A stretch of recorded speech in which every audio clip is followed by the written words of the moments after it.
नमस्कार, आप देख रहे हैं खबरदार। मैं हूं श्वेता सिंह। सबसे पहले खबरों को खबरदार के लेंस से देख लेते हैं। आज की सबसे बड़ी और सबसे एक्सक्लूसिव खबर लद्दाख से आई है, जहां भारत के नॉर्दर्न आर्मी कमांडर ने पहली बार आज तक के कैमरे पर चीन के पीछे हटने की इनसाइड स्टोरी बताई है। आज आपको पता चल जाएगा कि एलएसी पर उल्टे पांव क्यों भागा चीन। आखिर ऐसा क्या हुआ कि हमेशा दादागिरी करने वाले चीन के तेवर अचानक ढीले पड़ गए। भारत के northern army commander lieutenant general Y K. Joshi आज चीन के पीछे हटने की इनसाइड स्टोरी आपको बताएंगे। ये देश के लिए सबसे महत्वपूर्ण खबर है। इसके साथ ही मेरे सहयोगी गौरव सावंत ने भारत की हिम वीरांगनाओं का एक्सक्लूसिव इंटरव्यू किया है। ये भारत की वो नारी शक्ति है जो -40 डिग्री के तापमान पर भी दुश्मन का डटकर मुकाबला करती है। इन वीरांगनाओं की बातें आज पूरे देश को सुननी चाहिए। इसके अलावा आज देश में टूल किट जीवियों पर भी बहुत चर्चा हो रही है। ये वो लोग हैं जो भारत विरोधी टूल किट के प्रति पूरी तरह समर्पित थे। इसीलिए पुलिस भी इस टूल किट के एक एक पुर्जे को टेस्ट कर रही है। पुलिस ये ढूंढ रही है कि टूल किट के पीछे असली दिमाग किसका था। षड्यंत्र की गाड़ी को ड्राइव कौन कर रहा था? इन सवालों के जवाब निकिता जेकब से मिल सकते हैं, क्योंकि टूल किट मामले की जांच के हर मोड़ पर निकिता ही खड़ी हुई दिख रही है। वैसे तो आज निकिता को बॉम्बे हाईकोर्ट से अग्रिम ट्रांजिट जमानत मिली है और इससे फिलहाल निकिता को 10 दिन का समय मिल गया है। लेकिन इससे जांच की उस दिशा पर फर्क नहीं पड़ेगा जिसका फोकस निकिता जेकब पर है। इस केस की नई जानकारियां आपको हम देंगे। भारत में किसान आंदोलन को देखकर पाकिस्तान कुछ ज्यादा ही खुश हो गया था और भारत को ज्ञान देने लगा था। लेकिन अब पाकिस्तान में भी किसानों ने ट्रैक्टर रैली कर दी है और इमरान खान के सामने नई मुसीबत खड़ी हो गई है। पुरानी हिंदी फिल्म वक्त का डायलॉग है, जिनके खुद के घर शीशे के हों वो दूसरों पर पत्थर नहीं फेंका करते। दूसरों पर पत्थर फेंकते हुए पाकिस्तान के शीशे कैसे टूट गए ये दिखाएंगे। और शुरू में ही आपको एक्स्ट्रा खबरदार भी कर देते हैं। तेल के दामों में आग लगी हुई है। पेट्रोल डीजल की कीमत बढ़ने का दैनिक कार्यक्रम जारी है। आज पेट्रोल 26 पैसे और डीजल 27 पैसे महंगा हो गया। दिल्ली में पेट्रोल 89 रुपए 94 पैसे प्रति लीटर बिक रहा है, तो श्रीगंगानगर में सामान्य पेट्रोल की कीमत भी 100 रुपए 13 पैसे प्रति लीटर है। लगातार बढ़ते दामों से कोई राहत नहीं मिल रही। इसका असर यह है कि महंगाई वाला दर्द भी बढ़ रहा है। लेकिन आज खबरदार में सबसे पहले वो सुपर एक्सक्लूसिव इंटरव्यू जो लद्दाख में चीन के पीछे हटने की असली वजह आपके सामने रखेगा। आपको पता चल जाएगा कि चीन के दादागिरी वाले तेवरों को भारत ने कैसे ढीला किया। जहां भारत के northern army commander lieutenant general Y K. Joshi ने पहली बार आज तक के कैमरे पर चीन के पीछे हटने की इनसाइड स्टोरी बताई है। आपको बता दें कि lieutenant general Y K. Joshi Kargil युद्ध के हीरो हैं, वीर चक्र से सम्मानित हैं। लद्दाख में भारत का पूरा ऑपरेशन उन्हीं की कमांड पर हुआ है। उन्होंने ऑपरेशन स्नो लेपर्ड पर पहली बार बातचीत की है और डिटेल्स शेयर किए हैं। ये इंटरव्यू उन लोगों को जरूर सुनना चाहिए जो चीन के पीछे हटने के सबूत मांग रहे थे और पूरी प्रक्रिया के प्रति शक पैदा कर रहे थे। यह भारत के लिए बड़ी और महत्वपूर्ण खबर है। मेरे सहयोगी गौरव सावंत ने लेफ्टिनेंट जनरल वाई.के. जोशी से बातचीत की है। हम लोग इस समय पूर्वी लद्दाख में हैं। तापमान 0 से 10 डिग्री कम। वास्तविक नियंत्रण रेखा पर चीन की सेना ने पीछे हटना शुरू कर दिया है और मेरे साथ है लेफ्टिनेंट जनरल वाई.के. जोशी, वीर चक्र। आप आर्मी कमांडर हैं नॉर्दर्न कमांड के। जनरल जोशी, अब जब चीन की सेना पीछे हट रही है और भारत की सेना अपने खेमे में लौट रही है, इस समय जमीनी स्थिति क्या है? गौरव, इस समय हमारा डिसएंगेजमेंट प्रोसेस चल रहा है ज़मीन पर, जो कि हमने एग्री किया था कि हम 10 फरवरी को शुरू करेंगे और एग्रीमेंट के हिसाब से 10 फरवरी को शुरू हो गया है। हमने ये एग्री किया था दोनों फौजों ने कि ये जो डिसएंगेजमेंट प्रोसेस है ये हम 4 स्टेप्स में करेंगे। स्टेप 1 में जो हमने करना था कि जो हमारे टैंक और जो बख्तरबंद गाड़ियां हैं वो डिसएंगेज होंगी, वो प्रोसेस कंप्लीट हो गया है। और पीपल लिबरेशन आर्मी ने, चाइनीज़ आर्मी ने अपना काम जो उन्होंने करना था डिसएंगेजमेंट का, वो उन्होंने बखूबी कर लिया है।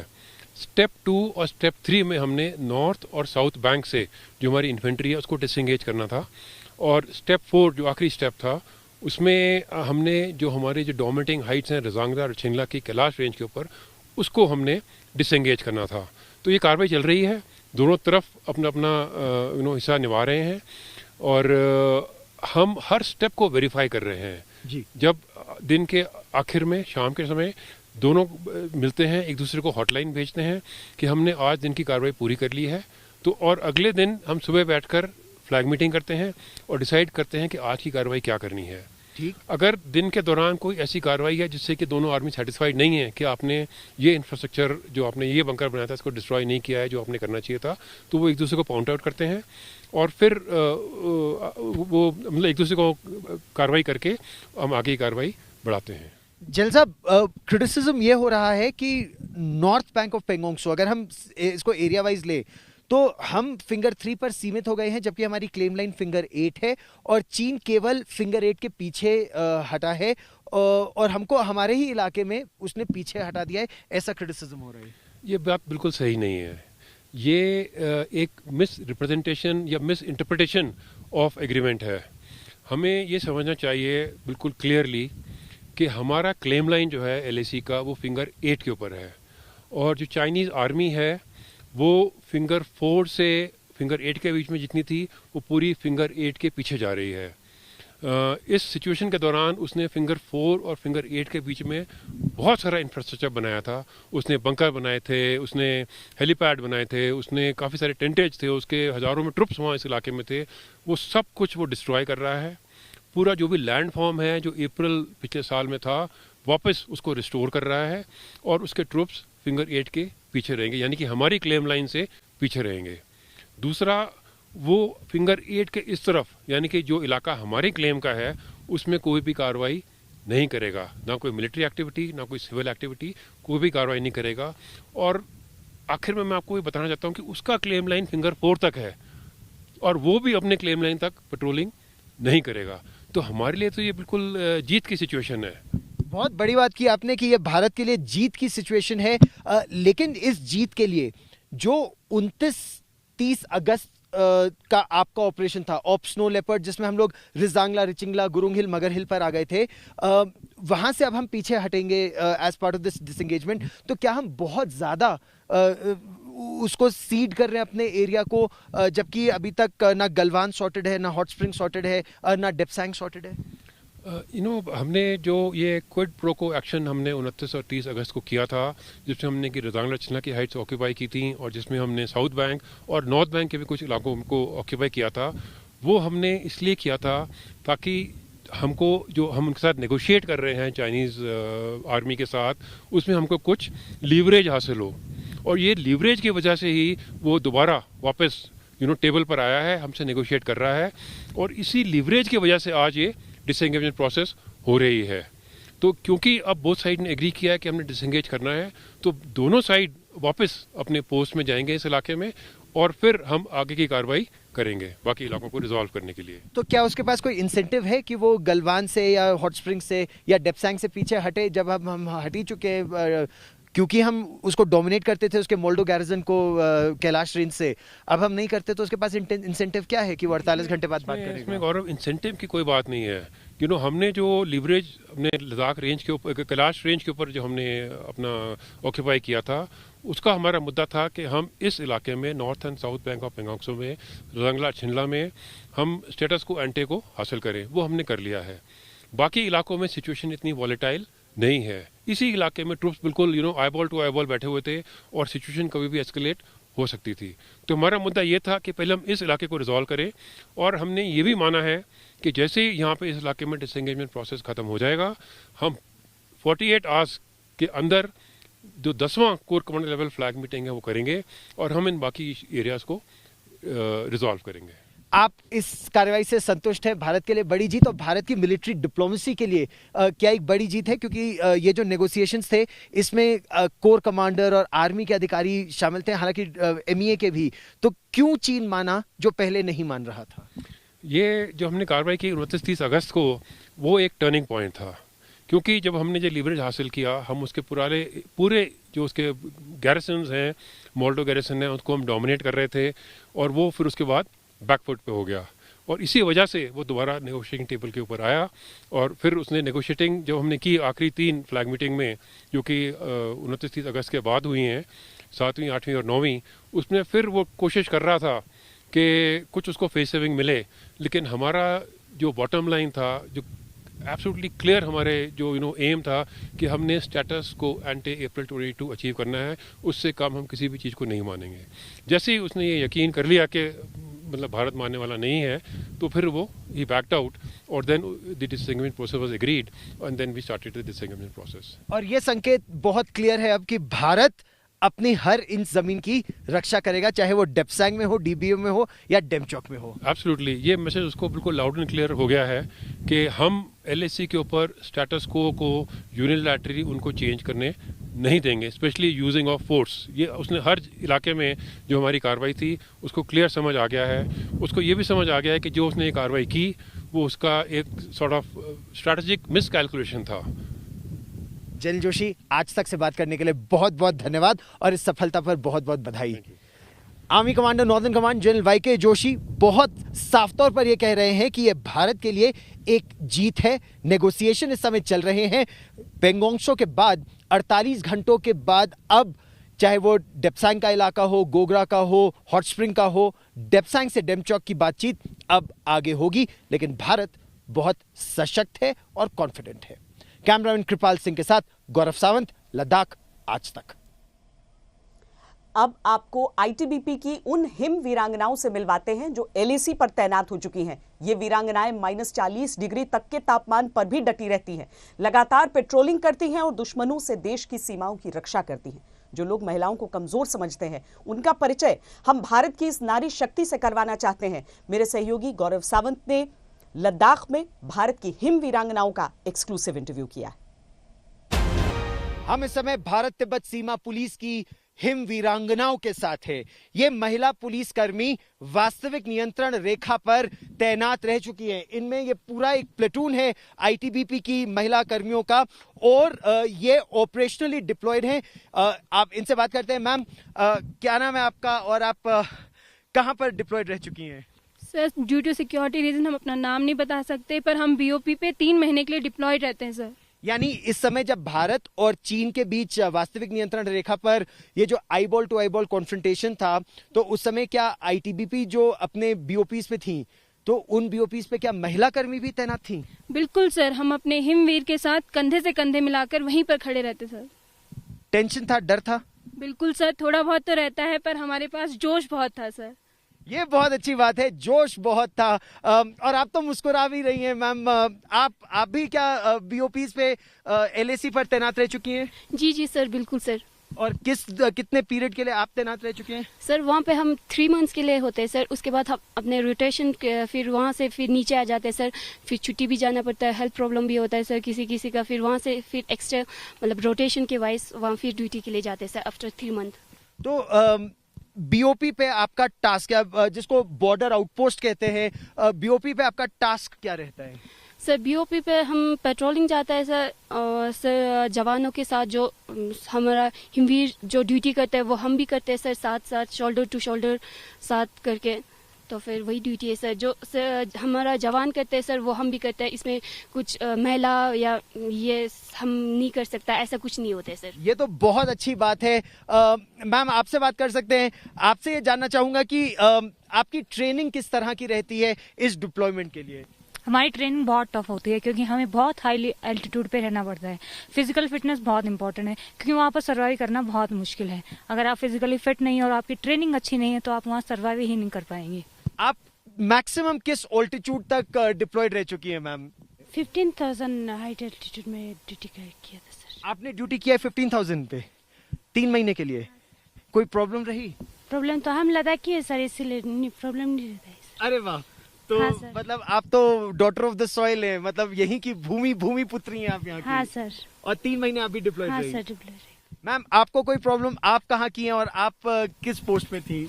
हम उत्तराखंड से हैं और हम जहाँ पे सारे हमारी पोस्ट हैं, जवान डिप्लॉयमेंट है, वहाँ पे हम। कोई प्रॉब्लम नहीं रही? No sir. ये तो बहुत अच्छी बात है। चलिए फ्रंट रो से पीछे की तरफ भी चलते हैं। आपके इंस्पेक्टर ट्रेनिंग इस समय हमारे साथ है, इंस्पेक्टर जोगिंदर सिंह। इंस्पेक्टर जोगिंदर सिंह, इन पहाड़ियों में इस ऑल्टीट्यूड पे हम लोग के लिए तो चढ़ना बहुत मुश्किल है, लेकिन किस तरह की ट्रेनिंग दी जाती है और क्या महिला कर्मियों के लिए और पुरुष कर्मियों के लिए ट्रेनिंग में कोई फर्क रहता है? सर, हमारे जो आईटीबीपी में है, जो हम ट्रेनिंग देते हैं उसमें महिलाओं और पुरुष में किसी प्रकार का कोई फर्क नहीं है। ये ही हमारी हिम वीरांगनाएं हमारे से कंधा मिलाकर हर जगह हर पहलू में हमारे साथ ये काम करती हैं। तो नहीं, जैसे फिजिकल फिटनेस हुआ, पहाड़ चढ़ना हुआ, रस्सा चढ़ना हुआ, तो वही मापदंड पुरुषों के लिए और वही मापदंड महिलाओं के लिए? जी सर, ये जो मापदंड पुरुषों के लिए वही महिलाओं के लिए, और ये हमारा दिनचर्या का काम है, ताकि हम इस काम को यहाँ पर पूरा करने के बाद अपने जो फर्ड पोस्ट में जाते हैं तो उसके लिए हम शारीरिक और मानसिक तौर से फिट होकर के दिए हुए कार्य को पूरा कर सकें। Very good. प्रॉब्लम अगर होती है तो किस तरह की प्रॉब्लम होती है? सर थोड़ा सा यहाँ पे एटमॉस्फेरिक प्रेशर रहता है, थोड़ा सांस लेने में हमें दिक्कत रहता है, पर हमें जो सर ट्रेनिंग दी जाती है उसमें हमें फिजिकली स्ट्रांग तो बनाया ही जाता है, मेंटली भी स्ट्रांग बनाया जाता है। ये बड़ी इंटरेस्टिंग बात आपने बताई मैम। ये जो मेंटली स्ट्रांग बनाया जाता है इसको कैसे करते हैं? सर हमें जो ट्रेनिंग दी जाती है उसको हमें जैसे टेम्परेचर, हमें सर एक्सट्रीम टेम्परेचर्स पे रहना है, जैसे 50 अराउंड पोस्टों पे हमारे -50 तक चला जाता है। तो आप रही हैं -50 तक में भी? -42 गया है सर मेरी। -42 गया टेम्परेचर? जी सर, दिसंबर था सर। और उसमें पेट्रोलिंग भी, सेंट्री ड्यूटी भी, क्या ड्यूटी रहती है? सर SRP LRPs तो रहती हैं, और ड्यूटी SOs की जो ड्यूटीज होती हैं वो रहती हैं, और सर एडमिनिस्ट्रेटिव ड्यूटी भी रहती है। ऑपरेशनल तो होता है, एडमिनिस्ट्रेटिव भी होता है, जैसे खाने पीने का बंदोबस्त एंड ऑल। तो लॉजिस्टिक्स, एडमिनिस्ट्रेशन, ये सब भी आपको देखना पड़ता है। लेकिन आपके हाथ में कार्बाइन है, आपके हाथ में इंसास है, तो क्या कोई फर्क होता है कि कौन कौन सा हथियार चलाएगा? कौन बताएगा? मैम आप मुझे बताएंगे, आपके पास इंसास है। जी सर, हमें इंसास इशू होती है, तो वैसे हमें बेसिकली से हर वेपन की ट्रेनिंग दी जाती है, लेकिन मुझे फिलहाल जैसे कि मैं प्लाटून में हूँ उस हिसाब से हमें वेपन दिए जाते हैं, इशू होते हैं। जी। लेकिन मैम आपकी ड्यूटीज क्या क्या रही हैं पोस्ट पर जब आप तैनात थे? मोर्चे पे ड्यूटी देना है। आपने मोर्चे पे ड्यूटी दी है? जी सर। क्या यहाँ पर किसी के साथ कोई ऐसा अनुभव हुआ कि आपने चाइनीज सोल्जर्स को वास्तविक नियंत्रण रेखा के उस पार देखा? वो किसने देखा? मैम आपने देखा चाइनीज सोल्जर्स को LAC के उस पार? हाँ जी सर, LAC पे हमारे चाइनीज सोल्जर सामने ही होते हैं। कई बार हमारी मुठभेड़ भी हो जाती है, लेकिन हम इतने स्ट्रॉन्ग और हमारा जज्बा इतना मजबूत होता है कि हम उनका डट के सामना कर सकते हैं, और किया भी है। तो मतलब महिलाओं के साथ भी क्या मुठभेड़ हुई है, या फिर पुरुषों के साथ मुठभेड़ हुई है और आप अपने मोर्चों पर थे? हमारे जवानों के साथ मुठभेड़ हुई, उस टाइम हम उनके साथ ही मोर्चों पे तैनात थे। आप भी मोर्चों पर तैनात थे। क्या फिजिकल फिटनेस के साथ साथ मार्शल आर्ट्स की ट्रेनिंग भी अब ITBP को दी जा रही है? जी सर, इनको सब ये तो हर रूटीन में आता है सर। हर प्रतिदिन जो है ये मार्शल आर्ट, जुडो, कराटे, ये हर महिला को सिखाया जाता है हमारे में। ठीक। और अब उम्मीद यही की जा रही है कि वास्तविक नियंत्रण रेखा पर तनाव कम हो, डिसएंगेजमेंट हो। लेकिन एक जो बहुत अच्छी बात है वो ये है कि महिला पुलिसकर्मी भी पुरुषों के साथ कंधे से कंधा मिलाकर BOPs पर तैनात होती हैं। उनका भी वही दिनचर्या, वही रोटेशन, वही ड्यूटीज रहती हैं। हार्श क्लाइमेट पे भी, मतलब आप ये सोचिए -40 डिग्री तक तापमान जाता है, 15,000 फीट की ऊंचाई पर भी ये तैनात रहती हैं। और ये एक इंस्पिरेशन है औरों के लिए कि इस क्षेत्र को, इस भूमि की रक्षा हर भारतवासी के लिए कितनी आवश्यक है, चाहे वो पुरुष हो या महिला। कैमरामैन कृपाल सिंह के साथ गौरव सावंत, लेह आज तक। भारत की शक्ति जिसे प्रमाण की आवश्यकता नहीं। बहरहाल अगली खबर का रुख करते हैं। कुछ लोग भारत की शक्ति को बढ़ा रहे हैं, उसमें अपना योगदान जोड़ रहे हैं, तो कुछ लोग ऐसे भी हैं जो भारत को तोड़ रहे हैं। टूल किट केस में अब तक कई नाम सामने आ चुके हैं, लेकिन सवाल यह है कि इस टूल किट के पीछे असली दिमाग किसका था? भारत विरोधी टूल किट का असली सूत्रधार कौन है? इस सवाल का जवाब निकिता जेकब से मिल सकता है। दिल्ली पुलिस की जांच का फोकस निकिता जेकब पर है। निकिता की भूमिका सबसे बड़ी और सबसे संदिग्ध मानी जा रही है। दिल्ली पुलिस ने 11 फरवरी को मुंबई में निकिता का घर सर्च किया था। निकिता से कई घंटे पूछताछ की गई थी।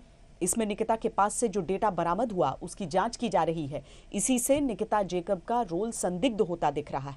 निकिता पर शक है कि दिशा, शांतनु से लेकर खालिस्तानी समर्थकों तक वो सभी आरोपियों को जोड़ने वाली कड़ी है। दिशा रवि, निकिता जैकब और शांतनु मुलुक, इन 3 चेहरों में टूल किट के पीछे असली दिमाग जिसका है वो निकिता जैकब को ही बताया जा रहा है। ऐसा क्यों? इसे दिल्ली पुलिस की अब तक की इन्वेस्टिगेशन से आप समझ पाएंगे। दिल्ली पुलिस का दावा है कि टूल किट केस में निकिता जैकब कमिटेड ऑपरेटर, यानी इसका रोल सबसे अहम था और जो इसे मिला उसे पूरा करने के लिए ये पूरी तरह समर्पित थी। दरअसल 11 फरवरी को दिल्ली पुलिस स्पेशल सेल की टीम ने निकिता के मुंबई के घर पर तकरीबन 13 घंटे तक सर्च ऑपरेशन चलाया था। इस दौरान निकिता का electronic device Delhi police special cell की टीम ने सीज किया था। डिवाइस खंगालने पर काफी डेटा रिकवर हुआ, जिसमें निकिता की खालिस्तानी समर्थक MO धालीवाल की करीबी पुनीता से बातचीत, दिल्ली पुलिस की संदेह के दायरे में आए पीटर फेडरिक से बातचीत। ये ऐसी बातचीत थी जिसके बाद दिल्ली पुलिस निकिता पर शिकंजा कसने की तैयारी में थी। निकिता की भूमिका को लेकर ऐसे दावों को क्यों गलत नहीं कह सकते, इसे समझने के लिए उन लोगों से निकिता की कड़ियों को जोड़कर देखना चाहिए जो लोग टूल किट केस में आरोपी हैं। जैसे इस मामले में दिशा रवि को निकिता जैकब ही लेकर आई, क्योंकि दिशा रवि ग्रेटा थनबर्ग को जानती थी। यानी निकिता ने दिशा रवि का इस्तेमाल ग्रेटा थनबर्ग के जरिए प्रोपेगेंडा फैलाने में किया। अब दूसरी कड़ी देखिए, निकिता जैकब एक ऐसे मेल का इस्तेमाल करती थी जो पोएटिक जस्टिस फाउंडेशन से जुड़ा था। ये वही खालिस्तानी समर्थक संगठन है जिसका मो धालीवाल नाम का टूल किट केस में है। अब तीसरी कड़ी देखिए, निकिता जैकब 11 जनवरी को उस जूम मीटिंग में भी थी जो जूम मीटिंग PJF और मो धालीवाल ने करवाई थी और इस मीटिंग में टूल किट की बातें तय हुई थी। जूम मीटिंग की बात निकिता मान भी चुकी है। अब चौथी कड़ी देखिए, दिल्ली पुलिस के पास निकिता जैकब और उस पीटर फ्रेडरिक की व्हाट्सएप चैट है, जिस पीटर फ्रेडरिक का नाम टूल किट डॉक्यूमेंट में था और जो ISI के K2 डेस्क के भजन सिंह भिंडर से भी जुड़ा है। यानी टूल किट केस की जांच में हर दिशा में निकिता जैकब जरूर खड़ी दिख रही है। निकिता के बारे में ये सब जानकारियां उस डेटा से जुटाई गई हैं जो उसके घर में सर्च के बाद जब्त डॉक्यूमेंट्स और गैजेट से मिली। निकिता के डेस्कटॉप और मोबाइल से मिले 120 GB डेटा को खंगाला गया है। उसके mobile phone, pen drive, desktop से डिलीट चैट, मेल और डेटा को रिकवर किया गया। एक दूसरे से संपर्क के लिए ये Signal, Telegram, Surfshark, Proton VM और साइबर घोस्ट जैसे प्लेटफॉर्म्स का इस्तेमाल करते थे। बातचीत कहीं लीक न हो जाए, इस पर सावधान रहते थे। दूसरे दिन दिल्ली पुलिस स्पेशल सेल की टीम को निकिता के घर पर फिर से रेड करने के लिए जाना था, लेकिन नीता गायब हो गई। दरअसल निकिता को इस बात का अंदेशा हो चुका था कि उनके घर से इतना डेटा रिकवर हो चुका है, इतने सबूत रिकवर हो चुके हैं कि दिल्ली पुलिस किसी भी वक्त उनको गिरफ्तार कर सकती है। सवाल यह है कि अगर ये दोषी नहीं और सिर्फ एक्टिविज्म कर रहे थे तो बार बार सोशल मीडिया प्लेटफॉर्म्स और VPN बदलने की क्या जरूरत थी।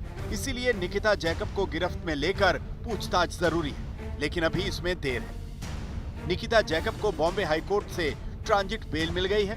3 हफ्ते के लिए उसकी गिरफ्तारी नहीं हो सकती। 3 हफ्ते के अंदर निकिता दिल्ली की कोर्ट में जाकर राहत ले सकती है। निकिता की तरफ से सफाई दी गई कि उन्होंने किसानों के विरोध प्रदर्शन को सोशल मीडिया पर समर्थन दिया था। ग्लोबल लेवल पर इसकी डिटेल साझा की। हिंसा भड़काना उनका मकसद नहीं था। टूल किट में दी गई जानकारी अलग अलग सोर्स से मिली सूचनाओं का एक पैक है। यह जानकारी किसी भी तरह से हिंसा को नहीं उकसाती। एक जन को वो टारगेट आप करोगे तो वो सही मतलब सरासर गलत है। टूल किट को अकेले ने निकिता ने नहीं बनाया। टूल किट के साथ निकिता है, जुड़ी है, उसने रिसर्च वगैरह किया है, पर वो सिर्फ और सिर्फ जनरल अवेयरनेस क्रिएट करने के लिए फार्म लॉस के ऊपर, उसके बियॉन्ड कुछ भी नहीं है। अब निकिता जैकब की तरफ से भले ही खुद को निर्दोष बताया गया, लेकिन सवालों के जवाब तो उन्हें देने ही होंगे। इससे वो बच नहीं सकती। टूल किट केस की जांच को अंजाम तक पहुंचाने के लिए निकिता सबसे अहम किरदार है। दिल्ली से अरविंद ओझा के साथ आज तक ब्यूरो। निकिता जैकब और शांतनु मुलुक से दिल्ली पुलिस ठीक से पूछताछ करना चाहती है और जब तक ऐसा नहीं होगा तब तक इस मामले की नई कड़ियां खुलने में देर लगेगी। दिल्ली पुलिस को जूम ऐप, ट्विटर और गूगल से भी जवाब का इंतजार है। इन्हें वो सवाल भेजे गए जिनके जवाब टूल किट केस की जांच में बहुत जरूरी है। दिल्ली पुलिस का मानना है कि देश के खिलाफ ये संगठित और पूर्व नियोजित अपराध है जिसके सबूत मिल रहे हैं। पुलिस को 11 जनवरी की उस जूम मीटिंग की डिटेल्स का इंतजार है जिस मीटिंग में 26 जनवरी की हिंसा की स्क्रिप्ट बनाई गई थी।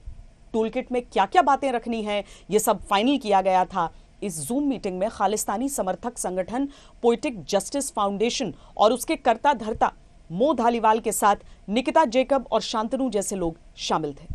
दिल्ली पुलिस ने जूम ऐप से इस बात का जवाब मांगा है कि इस मीटिंग का एडमिन कौन था, मीटिंग का टाइम क्या था, मीटिंग कितनी देर तक चली थी, मीटिंग में कौन कौन लोग शामिल थे और क्या इस मीटिंग का वीडियो रिकॉर्ड किया गया।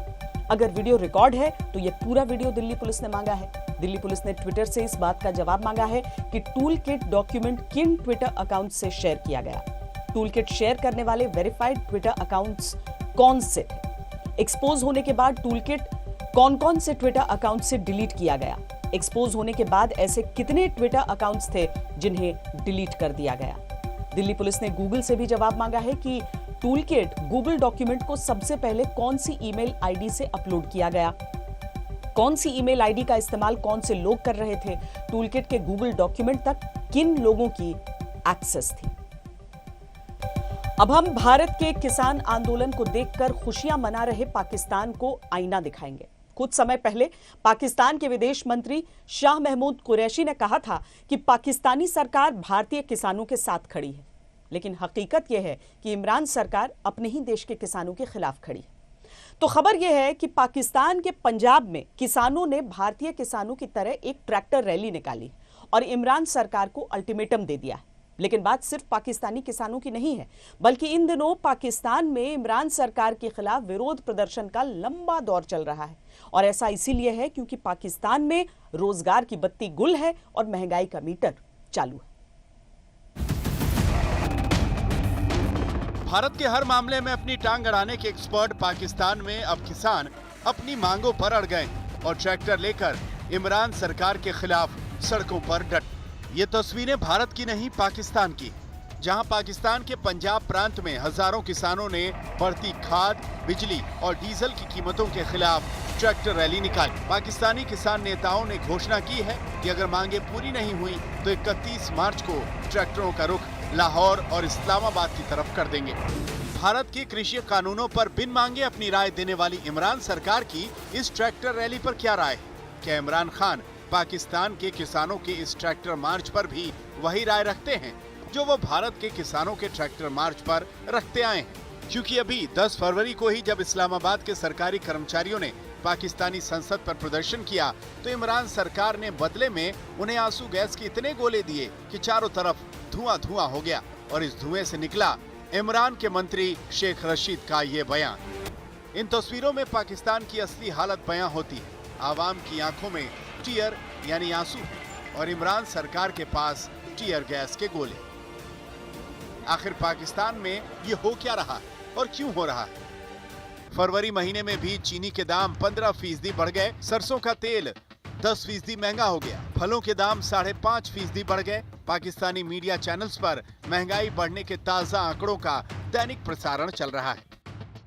पाकिस्तान की अपनी आवाम महंगाई के दबाव में पिसी जा रही है, लेकिन इमरान एंड पार्टी इस बात की खुशी से फूली नहीं समा रही कि भारत में किसानों ने सरकार के खिलाफ मोर्चा खोला हुआ। जब किसी देश की सारी नीतियां नफरत और आतंकवाद का जहर स्वादानुसार मिलाकर बनाई जाती है तो ऐसा ही नफरत का नतीजा देश को और आवाम को भुगतना पड़ता है। पाकिस्तान इसका सबसे बड़ा उदाहरण बन चुका है। अनिल कुमार के साथ आज तक ब्यूरो।